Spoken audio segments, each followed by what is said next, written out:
ces décisions des gouvernants. Donc aujourd'hui, nous allons continuer avec la BNP Paribas. Mais c'est quoi la lobbyisme? Alors la définition du lobbying, c'est une action visant à influencer directement ou indirectement un processus décisionnel en faveur de groupes d'intérêts particuliers. C'est-à-dire que les lobbyistes comme les grandes banques comme BNP Paribas sont présents à Bruxelles et défendent leurs intérêts propres, souvent au détriment des citoyens. Donc la BNP Paribas a des impunités aussi, comme la plupart des lobbyistes. Donc impunité parce...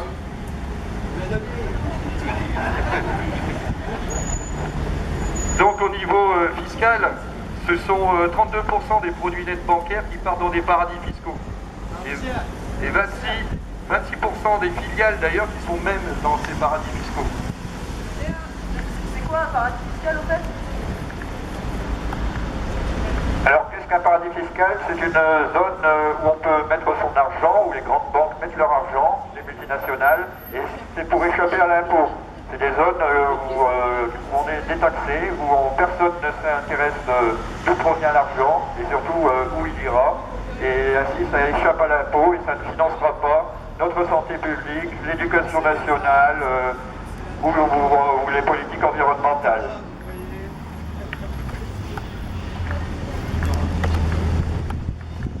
Oui, donc comme je vous disais tout à l'heure, moi je suis très heureux de représenter la BNP. Il faut savoir que nous avons donné 12,5 milliards d'euros dans les énergies fossiles, dont 4 milliards juste pour le charbon. Et à côté de ça, pour le plaisir, nous avons donné 13,5 milliards pour le nucléaire. Donc ce lobbyiste a l'air bien honnête dans sa façon de présenter justement son programme, mais il est où le problème là-dedans, dans son investissement environnemental? Je pense qu'il faudrait ajouter que la BNP donne 1 million d'euros dans l'Union européenne, à la Commission, pour faire pression pour les lobbies. Oui, alors effectivement, la BNP investit dans le charbon, dans le pétrole, dans le gaz, et ça détruit le climat. C'est très mauvais, ça émet des gaz à effet de serre, et tous ces investissements dans les énergies fossiles sont climaticides. Et donc nous dénonçons cela, et pour l'avenir des générations futures, il faut vraiment arrêter d'investir dans les énergies fossiles. Bravo!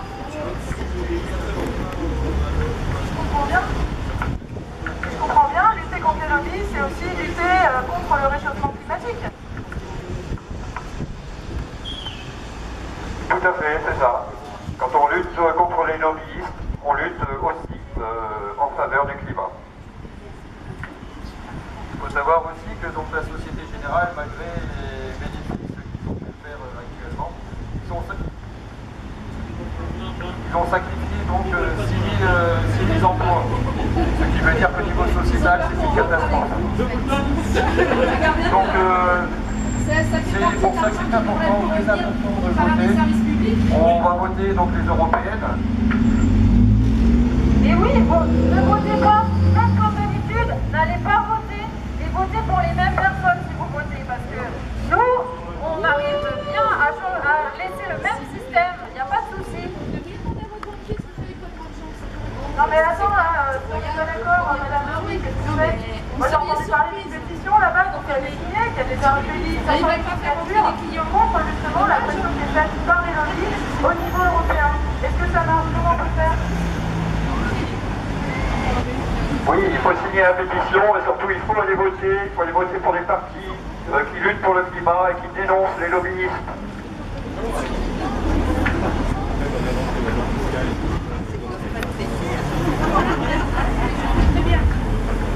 Ouais, mais moi je vois peut-être comme ça. Qu'est-ce que je peux faire, moi en tant que citoyen, justement, pour faire évoluer les choses en plus du vote? Alors par nos choix de consommation, on peut faire évoluer les choses. Par exemple, on peut changer de banque. C'est possible, il y a des banques qui qui ont beaucoup moins d'impact sur le climat, hein, comme la NEF qui est hébergée au Crédit Coopératif. Il y a quand même des banques qui sont un peu moins climaticides que d'autres, donc il faut faire attention à ça. Donc en fait, si jamais on ne fait rien, il ne faut pas s'étonner que les lobbyistes ont toujours le pouvoir. Donc voilà, on a deux solutions, on a trois solutions. Si donc nous avons la possibilité de signer déjà la pétition qui était rassemblée 500 000 signatures, vous avez justement des personnes qui vont vous inviter à signer. Ensuite, il ne faut pas oublier le vote. Donc voter pour justement des partis qui ne sont pas, des mouvements qui ne sont pas, certes le monde en marche, mais en marche autrement. Et donc qui sont bien indépendants des lobbies, qui veulent changer les choses. Et ensuite, faire des actions au quotidien, par exemple, comme on disait, choisir une banque qui soit utile. On va continuer notre lobby tour et s'attaquer à un autre monstre.